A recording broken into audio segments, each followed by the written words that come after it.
A familiar face joins the airwaves once again. Our good friend Marc Ryan, formerly of the Fan Upstate and Upstate South Carolina, and now a host on 97.1 The Ticket in Detroit. He also does national radio with CBS Sports Radio. Marc, what's going on, man? Appreciate you taking the time. It is great to catch up with you, have you on the air once again, and congrats to you and all your success.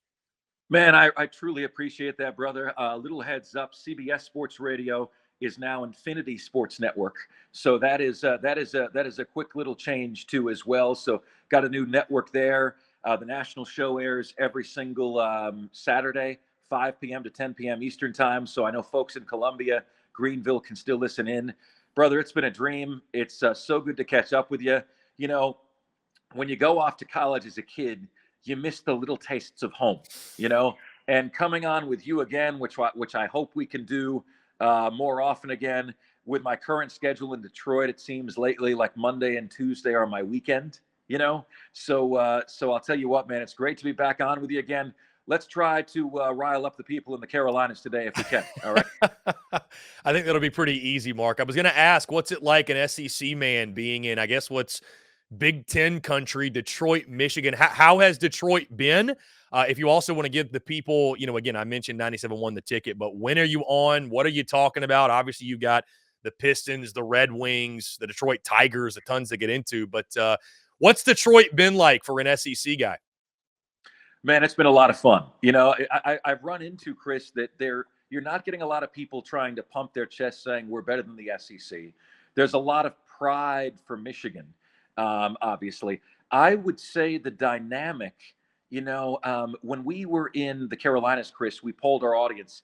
57% of our audience said Clemson was their favorite team. 24% said South Carolina. That would leave 19% said other. Here, I would say it's 2/3, 1/3 Michigan to Michigan State. So kind of a similar dynamic. And then you've got to remind yourself, Chris, through research, that Michigan State has beaten Michigan 10 of the last 16 years. Like, you know, surprised you too, right? Yeah. Isn't the perception totally different than that? The perception is Michigan State is to Michigan what South Carolina is to Clemson. That's the perception, and it is in no way, shape, or form the reality up here. I think winning a national title probably helps those efforts. But that's surprising to me. I did not know that was the case, and it really highlights the struggles of Michigan. Marc, let's get into this. Of course, this is SEC Unfiltered. But I want to start with this because as I was telling you off air, I can't tell you the amount of times, and this is a compliment to you and the show you had in South Carolina. I can't tell you the amount of times something would happen and I would say, I can't wait to tune in at 3 o'clock. I need to hear Marc Ryan's opinion on this thing because I know he's going to talk about it. And one of those instances that I would have been tuning in to hear your opinion was Dabo Swinney's comments last week, talking about the transfer portal and why they haven't used the transfer portal. And I know you saw these comments, and I doubt it's something that was headline news in Detroit.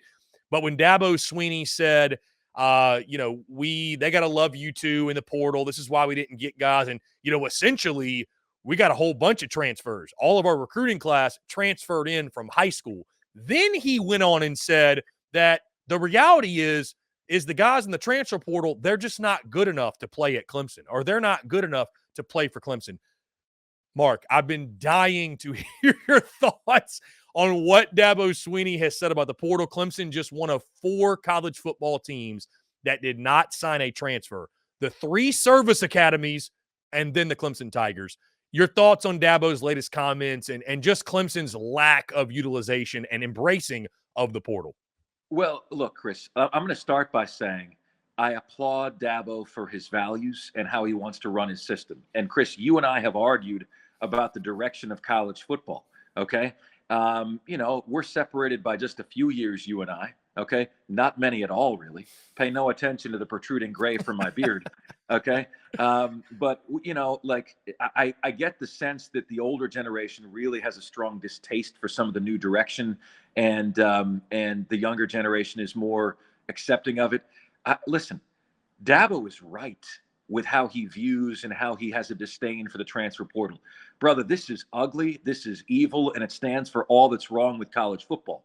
That said, my philosophy would be And I was actually in an argument with someone in our industry about a year ago, and I said to him, brother, I'm going to do whatever it takes within the law to be successful. Okay? Whatever it takes. Whatever it takes. That's my philosophy. That was also Nick Saban's philosophy, Chris. He said a number of times about a number of different things. The fast break offenses, the transfer portal, is this what we want college football to be? And then because he wasn't willing to lose, he would go do that thing. It didn't make him hypocritical. It meant that he's saying, this is not good for the sport, but I'm damn sure not going to lose because I'm not going to do it. Clemson, Clemson fans are so fortunate, Chris, because this expansion to the 14-team playoff couldn't be coming at a better time for them. The pressure is ratcheting up, not only on Dabo, but Graham Neff, the athletic director, to do something differently. And should they make the 14-team playoff, they can say, well, we made the playoff. Look, we got in. This couldn't come at a more perfect time for them with the pressure that they're facing. But my belief is if they somehow fall short of the playoff this year, that Dabo's going to have a forced hand to use it next year because the basketball program is using it. Don Munson, right, who's on the call for Clemson basketball and Clemson football, made it very clear to me on offsides. Clemson won a bidding war for Joe Girard, the basketball player. Clemson football is not going to get into bidding wars. Now, you and I can debate the why. He didn't say that, Chris. He didn't give us the why, but that is the reality. Clemson basketball is bidding on players. Clemson football is not. And, you heard Dabo's 3 reasons or whatever. The reality is they're not getting the guys. And I need to have one Clemson fan be willing to admit to me that you lost to Florida State last year because they used the transfer portal and you didn't. Okay? Who was in your backfield all day long? Oh, Verse and Fisk in your offensive backfield all game long. Who caught the game-winning touchdown pass in overtime? Oh, Keon Coleman did. He could have been playing for Clemson, but he wasn't, right? But he wasn't. So, at some point, Chris, I got no time for the people that can't be objective, that are, I have no time for the fans that are just going to defend their team to the death. Brother, your defense reeks of Clemson homerism. The reality is it's hurting them terribly that Dabo will not use the portal. And he's digging his heels in to something that is going to be his downfall if he doesn't come around. Mark, let's stick in the Palmetto State. Again, those are sort of your roots, if you will. Your previous stop was Offsides with Marc Ryan, in case those are unfamiliar there that are tuning in. How about the South Carolina Gamecocks? Shane Beamer names Lenoris Sellers his starting quarterback, which not a really big surprise, obviously, but got the official announcement a couple weeks ago. Your thoughts on that, and also what you expect South Carolina football to be, because you mentioned last year a lot going into year 3, and we're seeing year 3s we saw it for Mike Norvell. We're seeing it this year with Brian Kelly. We saw it last year with Josh Heupel, where there's a lot of emphasis on year 3. And when you go 5-7 in year 3, like Shane Beamer did, it's a very uneasy feeling. So is getting to 6-6 and getting to a bowl game enough for you to feel like South Carolina football is back on the right trajectory with a first-time starting quarterback? Do they need to do more? Your overall thoughts just on the state of South Carolina football entering the 2024 season. Chris, you don't think I forgot our segment just because I moved, right? Okay? We've already been here, brother. 7-5 is success. You and I discussed this. 7-5 is I was success. just testing you, Mark. I'm just testing you. It's okay. Well, please don't lower the bar to 6 to me now, Chris. I mean, you don't expect me to forget that, do you? So, Chris, here's what I found being here in Detroit that has really kind of shocked me, okay? I can't tell you how many times I've been asked about Clemson. What was it like this with Clemson? What was it like their success? I have not been asked a single time about the Gamecocks. I felt like I have to remind people that I also covered the Gamecocks down there because everyone and their mother is asking me about Clemson. And so, Chris, what that made me realize is that the Gamecocks are in real danger of falling into national irrelevancy. This part of the country, it feels like they're there, okay? Total national irrelevancy because they ask about Clemson. No, oh yeah, the Gamecocks are down there too. I mean, that's kind of what it's like. So, Chris, to me, that is the biggest task, challenge, bar that faces Shane Beamer. brother, like you are slipping into the darkness of irrelevancy. What are you going to do to change that? Because when you're in a big time city in another part of the country, not a single soul is talking about you. Clemson is a national brand in a local market. South Carolina is a local brand in a local market. It for Gamecock fans to get that program where they want to be, that needs to change. And Beamer needs to begin that process of getting on the national footprint, getting on the national radar this year, or else, Chris.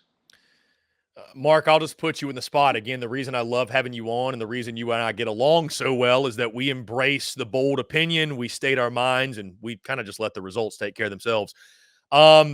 Whether it should or it will may be two different answers, but I'll ask you, Mark, does 5-7 or worse in year 4 of Shane Beamer, does it get him fired, and should it get him fired? You know what, Chris? It's so hard to build a program today with all of the defections, all of the treason that's going on.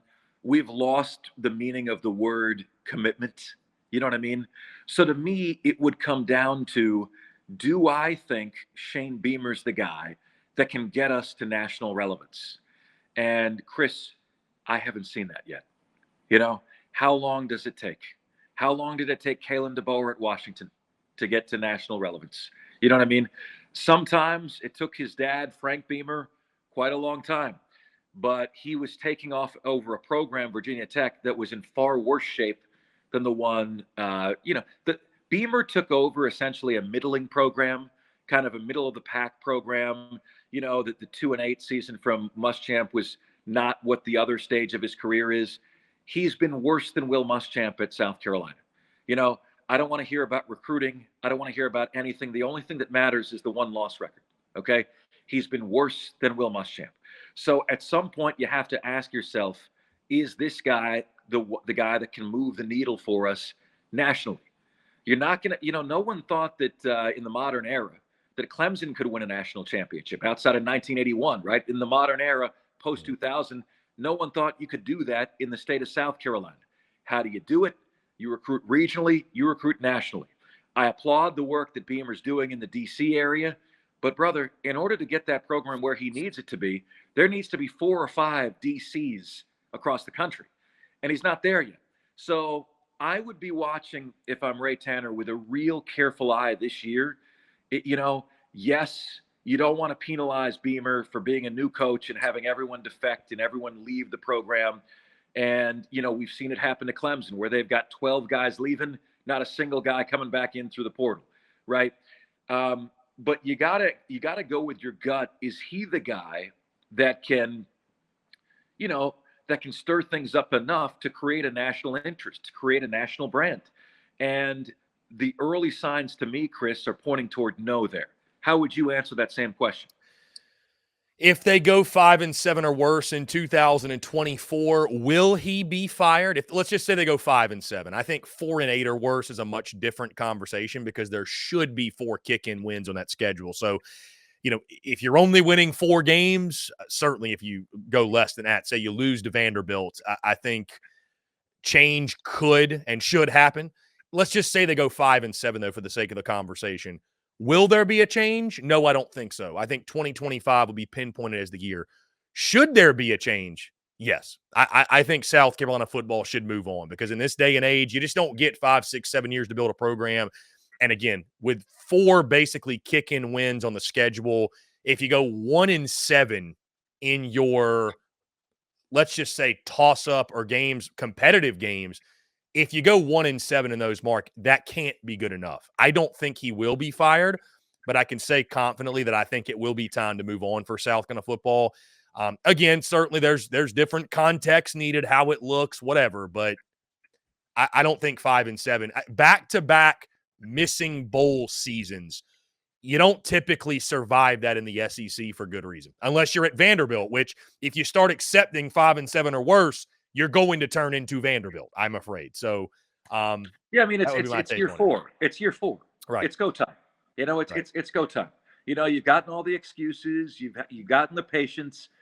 It's go time with this team. And the biggest thing holding South Carolina back is the low bar, the low expectations that the fan base sets. If you view yourself as a 6-6 team, you always will be. You're the one that decides that it's going to be different, okay? Because ultimately, your team, your program is always going to be a reflection of what you will accept. You will get what you accept in the romantic relationships in your life, in the work relationships in your life, and in the football, sports relationships of your life. When you stop settling for mediocrity, you'll stop getting mediocrity.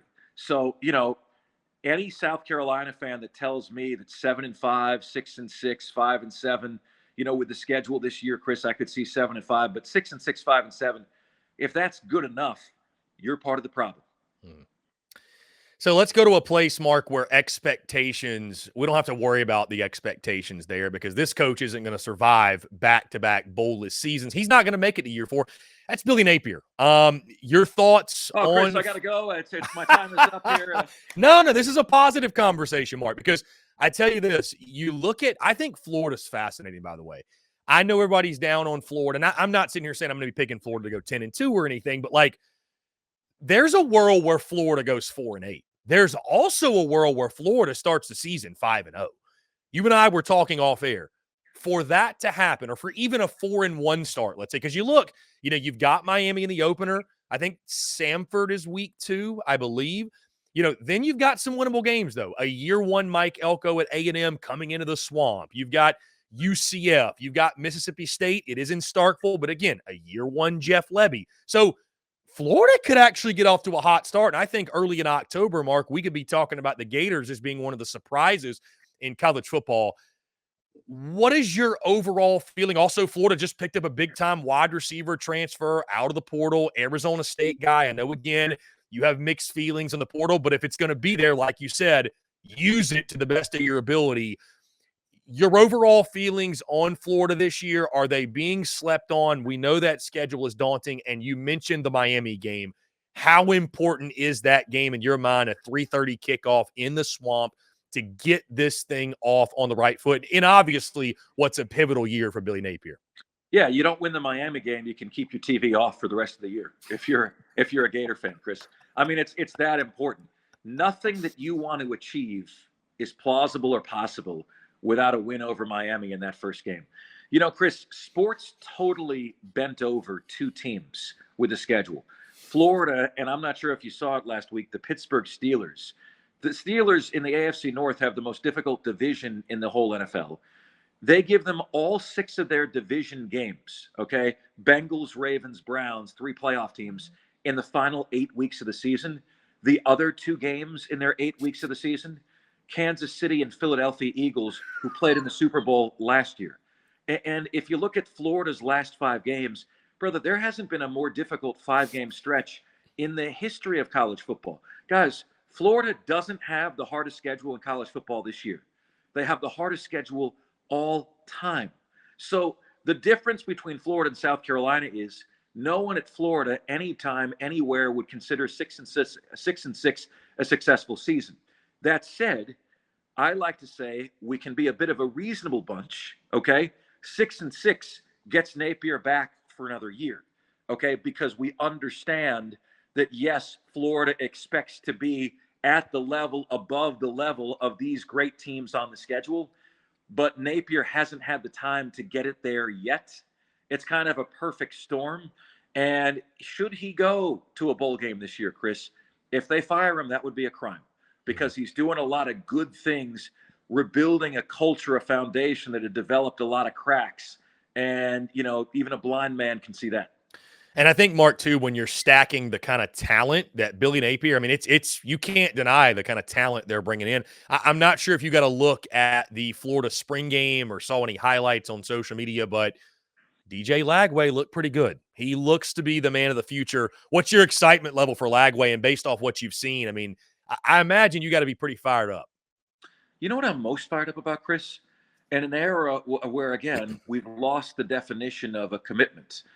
Commitment means kind of like the wedding vow, you forsake other opportunities to honor your word. The thing I'm most excited about Lagway with, it has nothing to do with his ability on the field.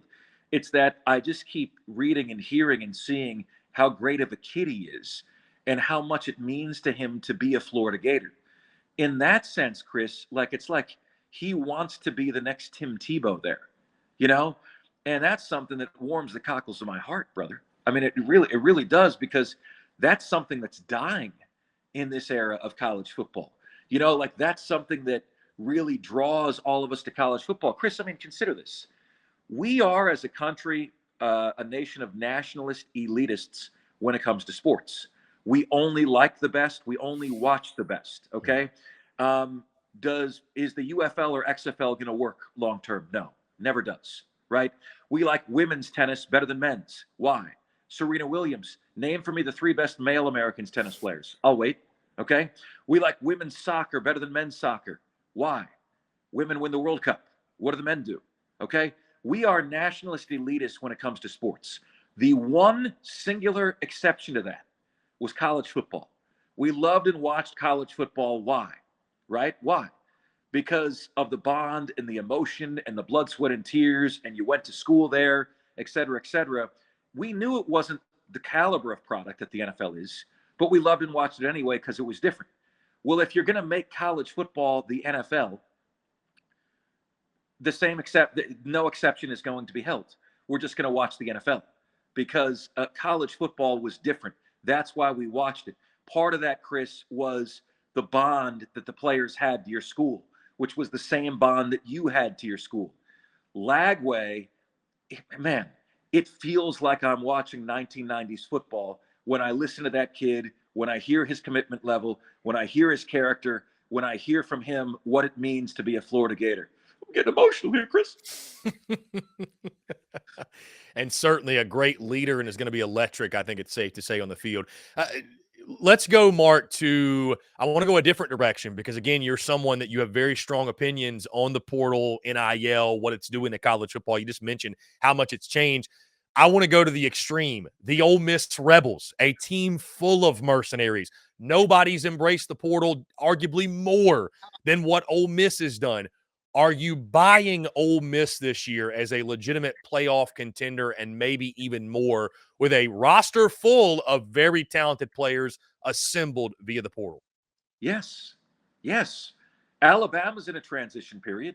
Who is the favorite in the West this year? LSU? Well, so there's no East and West this year. It's all just one big conference. So the favorites in the SEC, you've got Texas and Georgia at the top. Right there behind them is Ole Miss. By the way, Chris, if you could take that out for me. Okay.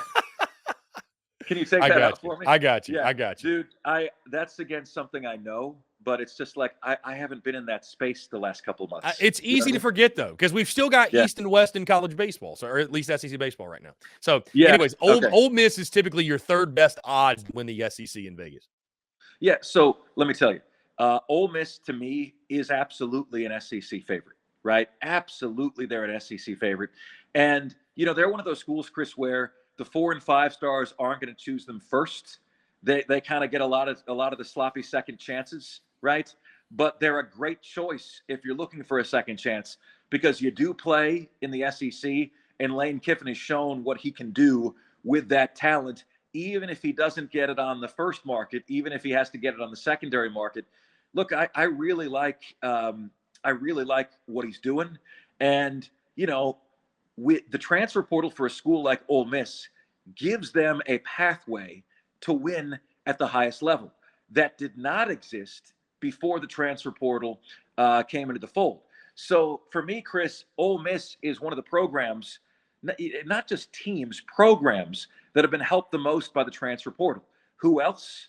Miami and certainly Oregon. Is it just me, Chris? But every time there's a 5-star that leaves, are they always ending up at Oregon now?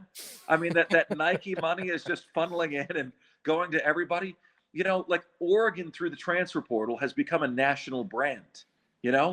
I get it. The Gamecocks don't have that amount of funding that the Oregon Ducks do.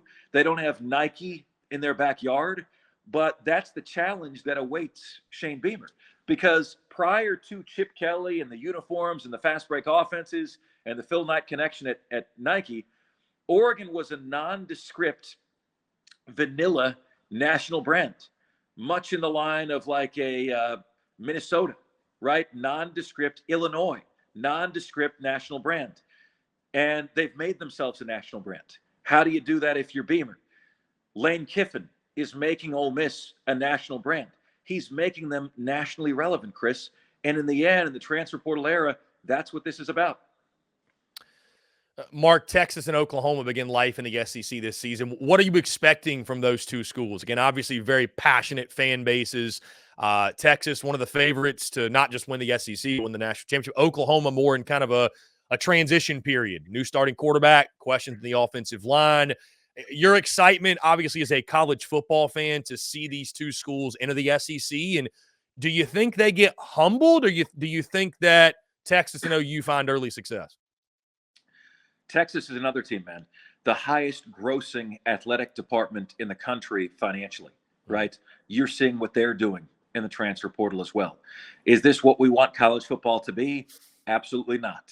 But until that legislation comes down, and hopefully it's closer than many people think, that they're going to be a force to be reckoned with.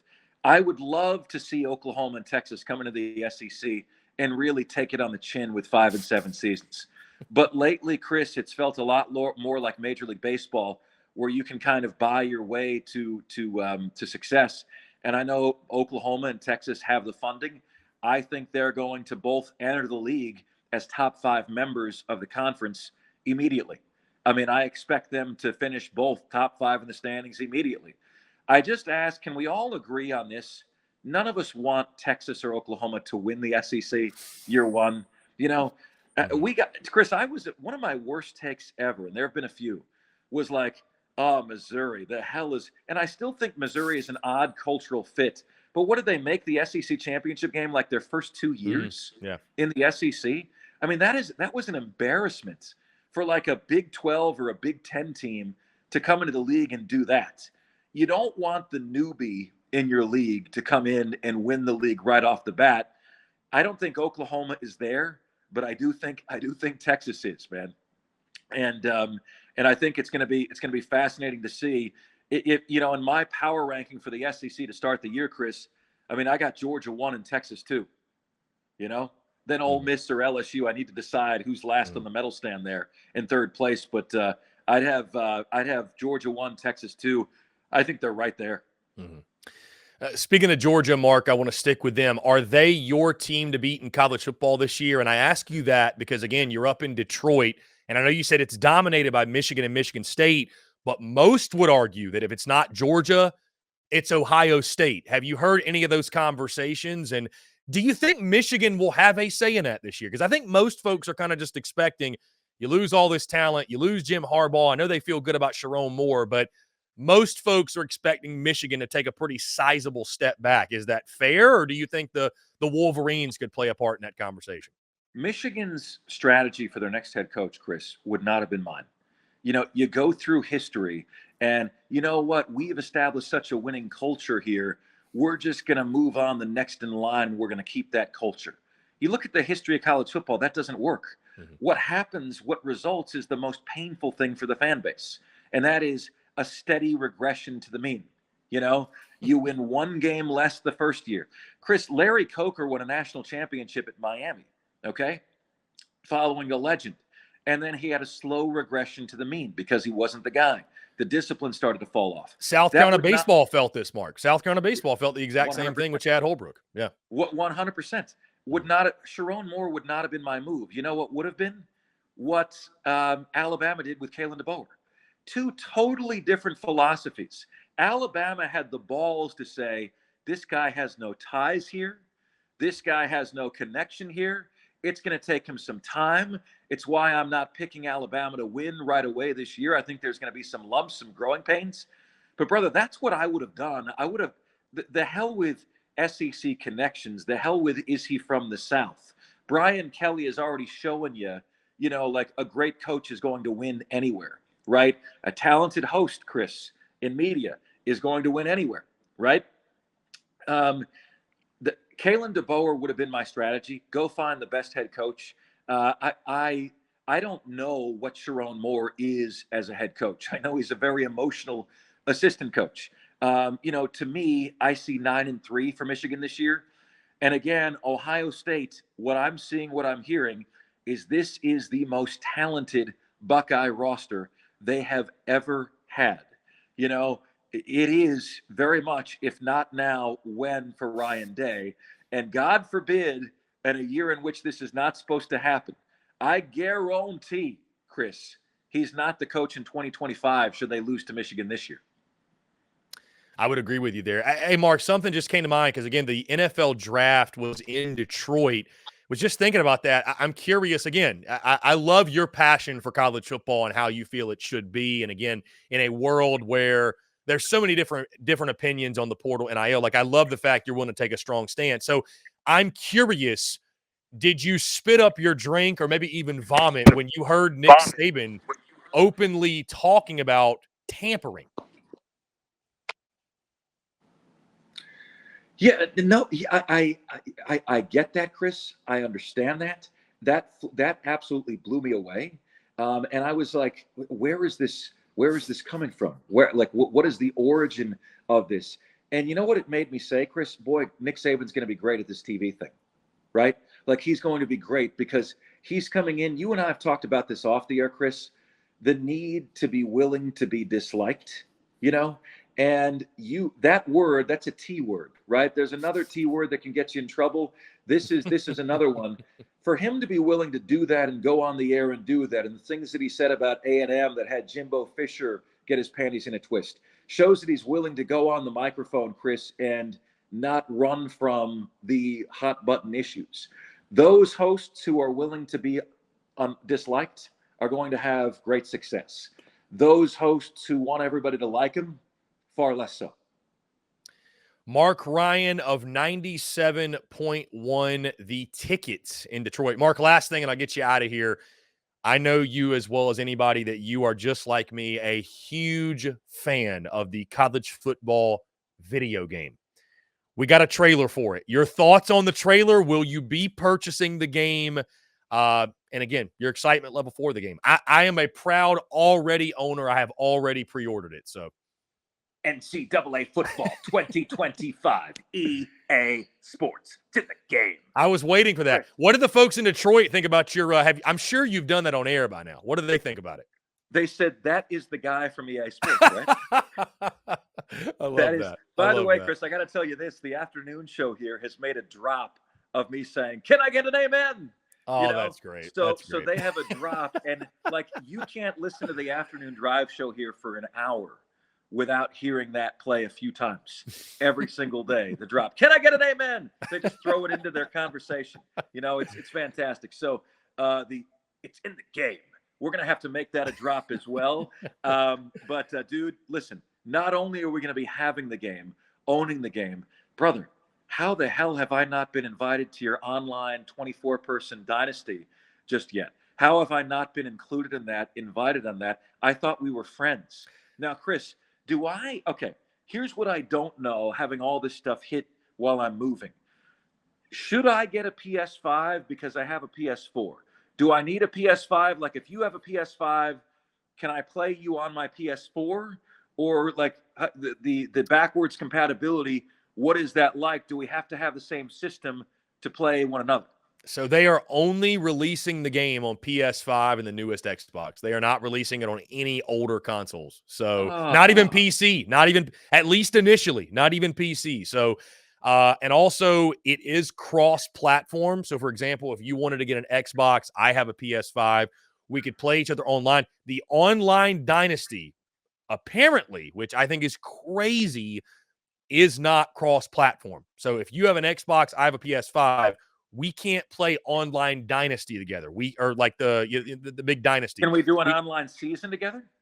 I don't know about that. I'd have to look at the details. But so here's the thing. I haven't invited you to my dynasty or whatever because I haven't created, or I have not. So I've been invited to Jake Crane's. I do not have one of my own yet. I haven't started inviting. I had Jake Crane on the national show Saturday. He invited me to his dynasty. Okay. He said, "Mark, I got one spot left. It's you or Chris Phillips." I said, "Get Chris Phillips the hell out of here." Okay. No, I'm just kidding. No, I'm just kidding. No, he invited me to his dynasty, and I said, "Love that." Absolutely. He said it's totally backwards compatible. So he said he seemed to think I could have the PS4 and still play. You're telling me no. Well, no, so it's not, you cannot have a PS4. So I think what he meant is he thinks it's cross-platform. It's not backwards compatible because, again, they're not releasing the game on anything other than PS5 and the Xbox Series S. So you have to have the newest console, which I know for a lot of people sucks. This is why I bought the PlayStation 5, though, in December of 2022. I did it for this exact reason, Mark. I'm not a huge gamer, but I was at Verizon getting a new phone. I literally see over in the corner, hey, is that a PlayStation 5? They were like, yeah, we have 2 more left. And I was like, you know what? I don't need one, but that game's going to come out at some point.